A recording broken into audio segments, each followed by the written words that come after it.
Madam, আমাদের রেস্টুরেন্টে একটা নাম আছে। এই এরিয়াতে কত ব্রাঞ্চেস আছে।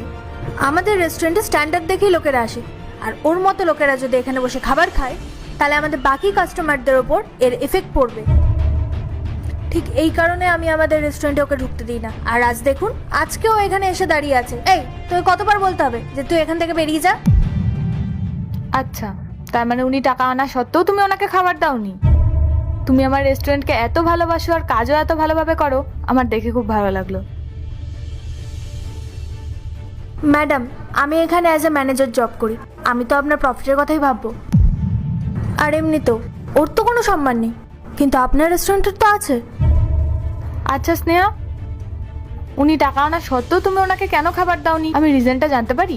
ম্যাডাম, আপনি কত ইনভেস্ট করেছেন এই রেস্টুরেন্টের পেছনে, আর ওর মতো কাস্টমাররা যদি এখানে আসে তাহলে আমার মনে হয় না আপনার রেস্টুরেন্ট বেশি দিন চলবে।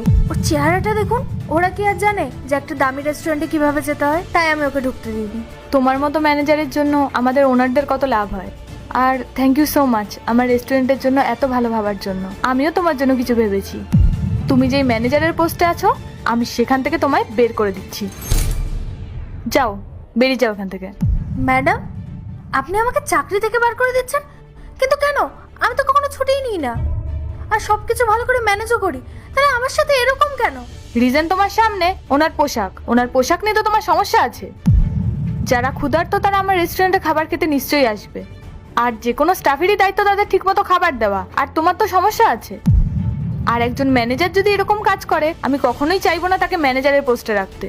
শুধুমাত্র গরিব বলে তুমি ওনাকে খাবার দিলে না, নিজের মতো রুল বানিয়ে নিলে। ওনার আমি, তাই রুল আমি বানাবো, আর পালন করার দায়িত্ব তোমাদের। তোমাকে নিজে থেকে কোনো রুল ক্রিয়েট করতে বলা হয়নি, তাই তুমি এখন আসতে পারো। কিন্তু ম্যাম, স্নেহা, তুমি হয়তো কিছু শুনতে পাওনি। আমি তোমাকে বলেছি তুমি এখন এখান থেকে আসতে পারো। আর আমি তোমায় কোনো সেকেন্ড চান্সও দিতে চাই না, কারণ পরে এগুলো তোমার মনের মধ্যে থেকে যাবে। না না ম্যাডাম, আমি আর কখনো এই রেস্টুরেন্টে কাউকে ঢুকতে আটকাবো না।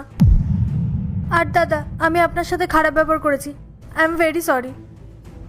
আপনি ভেতরে বসুন, আমি আপনার জন্য খাবার নিয়ে আসছি। ডোন্ট ওয়ারি স্নেহা, উনি তো খাবার খেয়েই যাবে, কিন্তু তুমি আর ম্যানেজারের পোস্টে থাকতে পারবে না।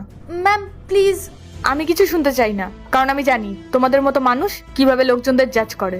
আমি ভালো আর সৎ কাউকে এখানে রেখে দেবো, যারা মানুষের মধ্যে ভেদাভেদ করে না। সো তুমি এখন আসতে পারো।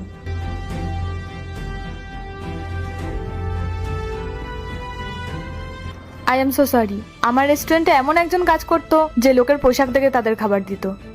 আপনি বসুন, আমি খাবার বলে দিচ্ছি। আর হ্যাঁ, তার জন্য টাকা দিতে হবে না, খাবার আমার তরফ থেকে। ধন্যবাদ ম্যাডাম।